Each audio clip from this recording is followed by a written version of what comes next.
Fornitore.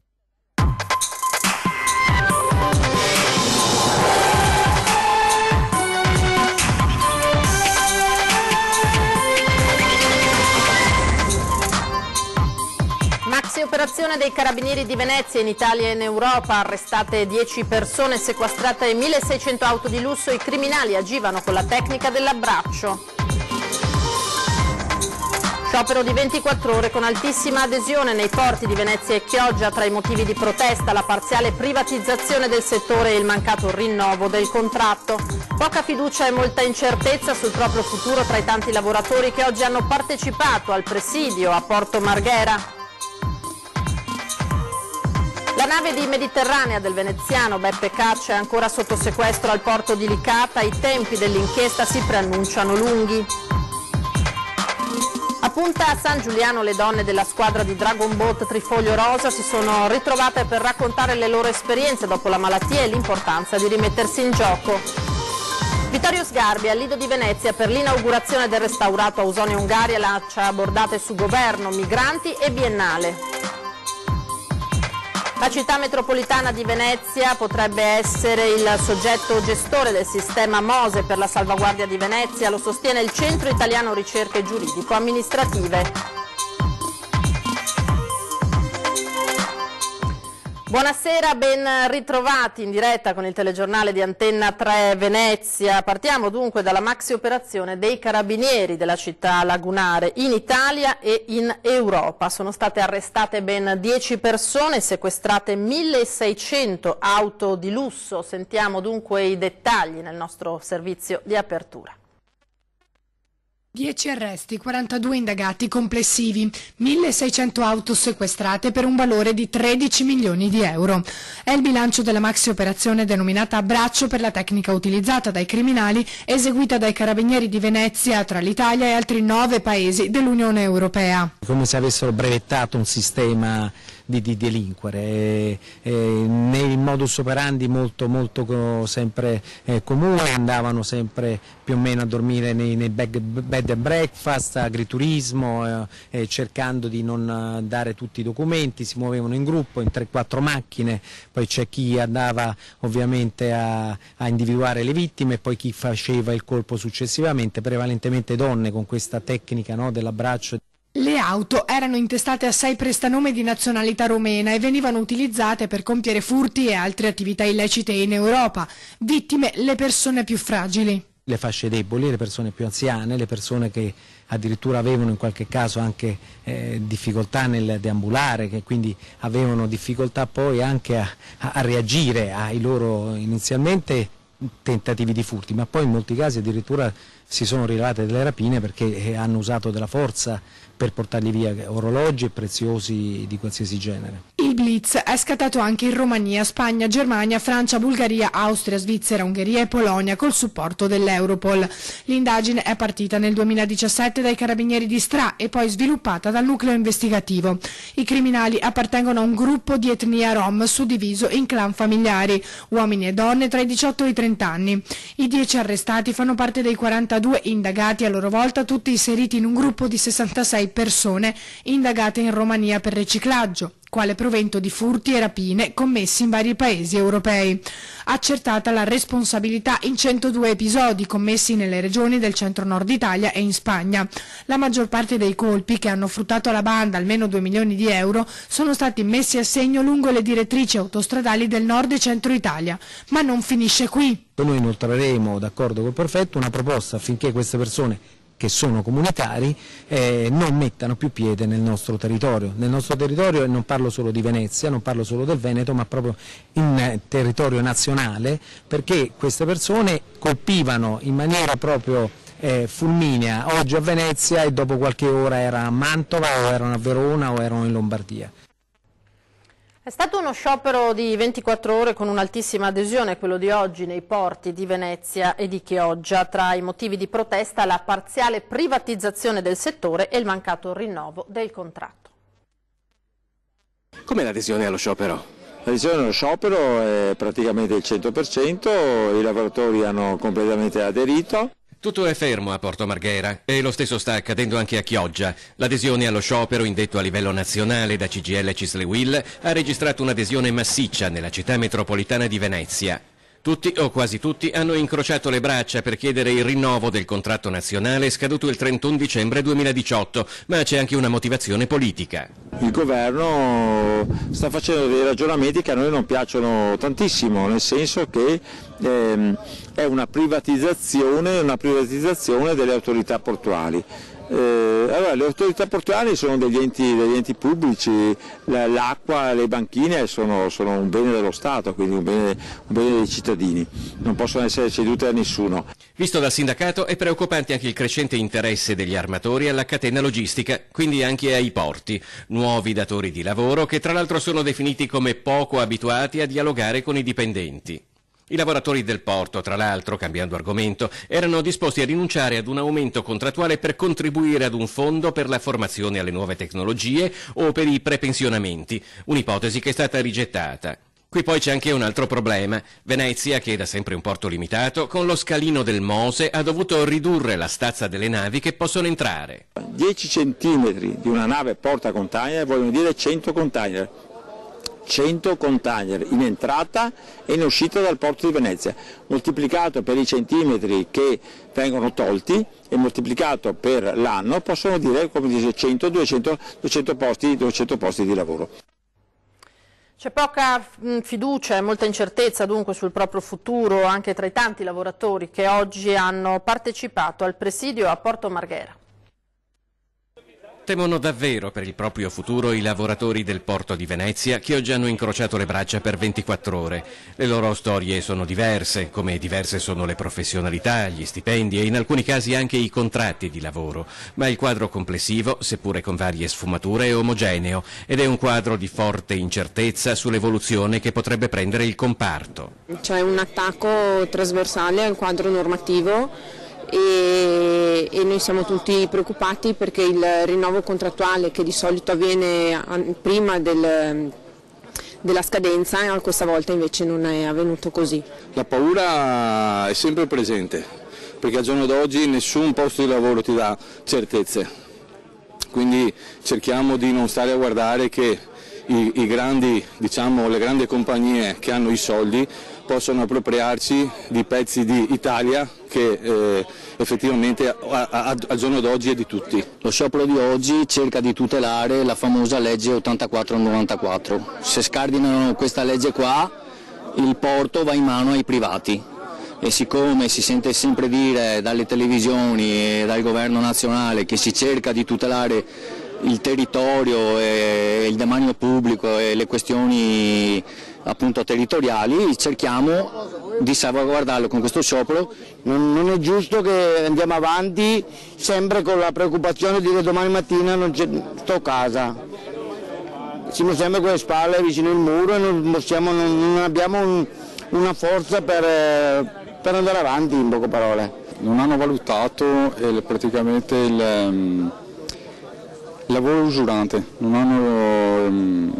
hanno detto che non ci aspetta lavoro usurante, al contrario invece che noi operiamo con mezzi, gru di banchina, muletti, spola, che praticamente usurano, diciamo. Voglio vedere la gente arrivare a 67 anni in condizioni che sono messe e dopo vediamo chi ha ragione o meno. Questa è la preoccupazione di tanti. Perché arrivare alla pensione in queste condizioni qua mi sa che non ci arriva nessuno. Veniamo a un altro caso, quello della nave di Mediterranea del veneziano Beppe Caccia, che è ancora bloccata sotto sequestro nel porto di Licata. I tempi dell'inchiesta si preannunciano lunghi. Dopo essere stato interrogato per 6 ore, l'armatore Beppe Caccia è rientrato ieri a Venezia. La Mare Ionio, invece, si trova sotto sequestro probatorio nel porto di Licata. I tempi dell'inchiesta si preannunciano lunghi. Quello che chiediamo è che al più presto queste navi della società civile siano liberate, siano messe in condizione di tornare nel Mediterraneo centrale e di tornare là dove è necessario che siano, a tutela innanzitutto della vita umana in mare. Al rientro a casa, Caccia fa il punto sullo sviluppo della missione umanitaria nel Mediterraneo. Sono rientrato ieri a Venezia dopo 40 giorni di missione a bordo della nave Mare Ionio, una missione di osservazione, monitoraggio e denuncia delle gravi violazioni dei diritti umani che sono in corso nel Mediterraneo. Caccia ribadisce ancora una volta la necessità dell'intervento effettuato. 30 tra donne, bambini, uomini che erano alla deriva su un gommone che stava imbarcando acqua e che sarebbero affogati in questo mare privo di navi che soccorrano queste persone. L'altro rischio era che queste persone fossero invece catturate. Ci fermiamo ora per qualche istante, ritorniamo tra pochissimo.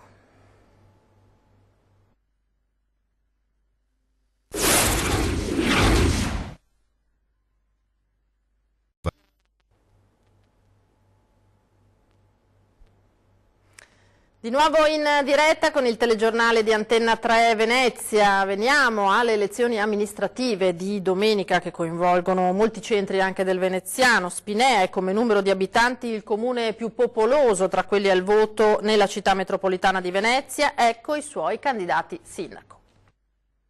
Siamo la prima regione per turismo in Italia, voglio portare i temi della grande viabilità, delle grandi opere, voglio portare la voce delle imprese che in Veneto e nel nord-est stanno soffrendo per questa Europa. Rivendicare anche in Europa il ruolo chiave che il Veneto ha in Italia, difendendo un'autonomia alla quale, ne è convinto, la Lega riuscirà ad arrivare.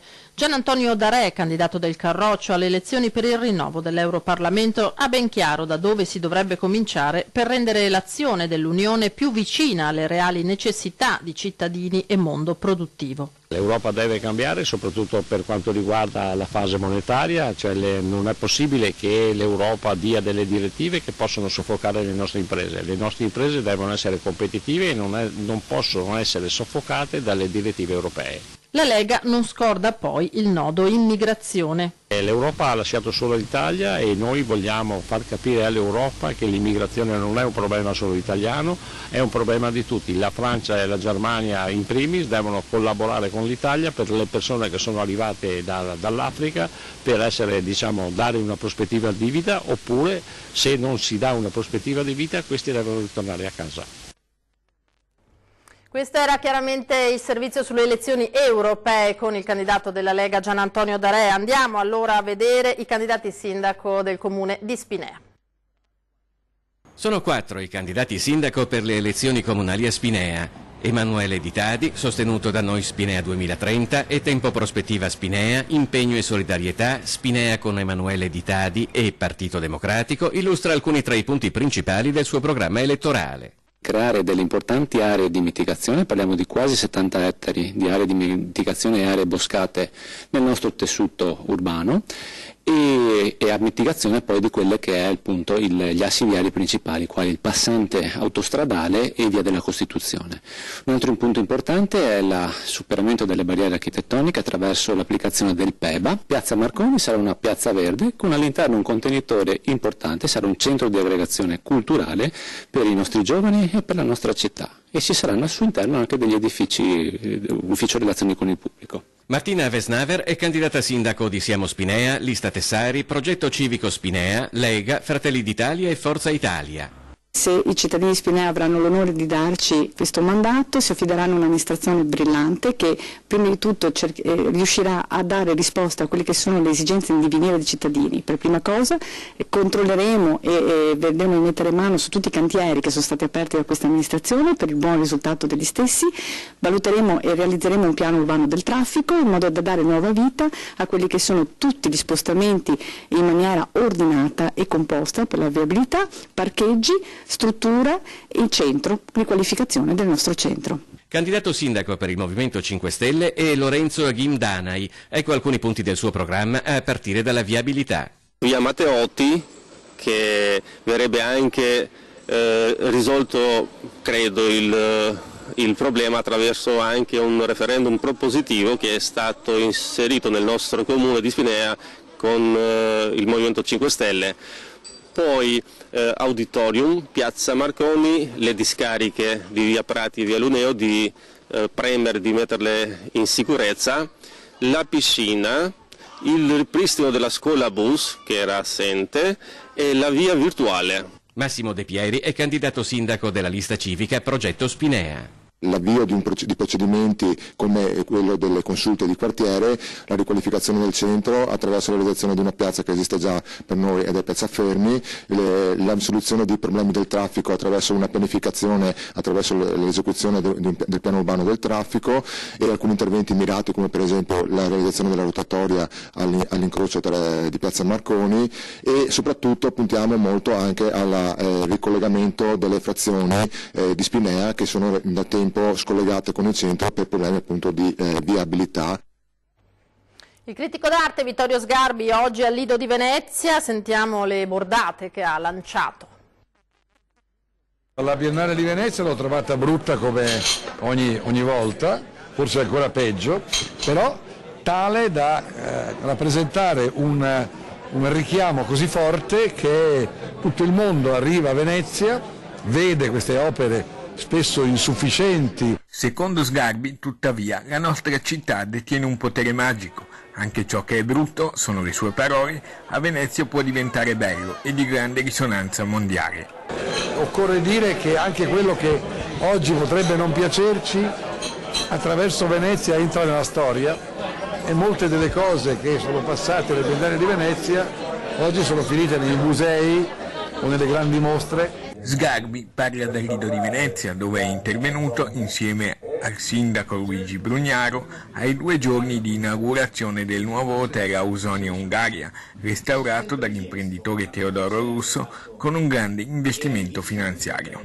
Dalla laguna lancia bordate potenti anche sul governo nazionale. Il governo mi pare già caduto, ma rimane in piedi in attesa degli ultimi adempimenti ordinari.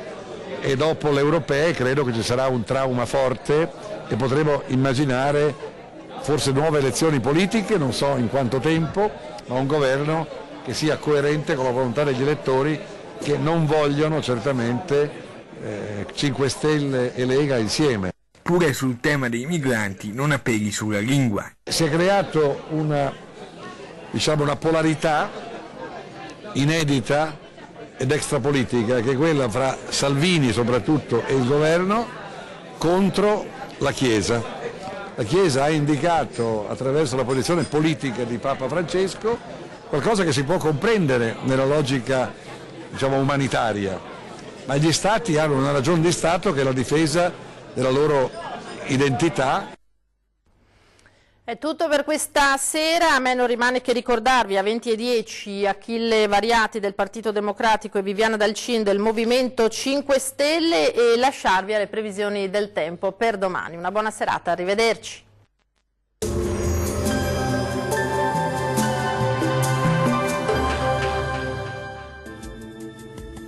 Ben ritrovati al meteo di Antenna 3. Tempo sostanzialmente stabile sulle nostre regioni, anche se non mancherà una lieve instabilità in alcuni settori. Vediamo in quali nel dettaglio di venerdì 24 maggio. Sul Veneto il sole sarà prevalente, il cielo sarà poco nuvoloso ovunque. Nel pomeriggio non si esclude qualche nube in più sui rilievi del Bellunese e sul Vicentino, anche con isolati rovesci. Temperature minime tra 10 e 13 gradi, massime in aumento comprese tra 20 e 24 gradi. Spostiamoci ora sul Friuli Venezia Giulia, anche qui il tempo sarà asciutto e stabile dappertutto. Sarà una bella giornata di sole e il cielo sarà sereno o al massimo con presenza di poche nubi a carattere sparso. Vediamo anche le temperature, le minime saranno comprese tra 12 e 15 gradi, massime oscillanti invece tra 19 e 23 gradi.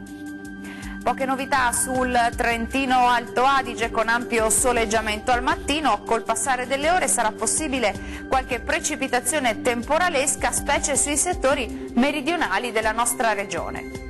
Temperature minime tra 10 e 11 gradi, massime tra 20 e 25 gradi. Dal meteo di Antenna 3 per ora è tutto, arrivederci.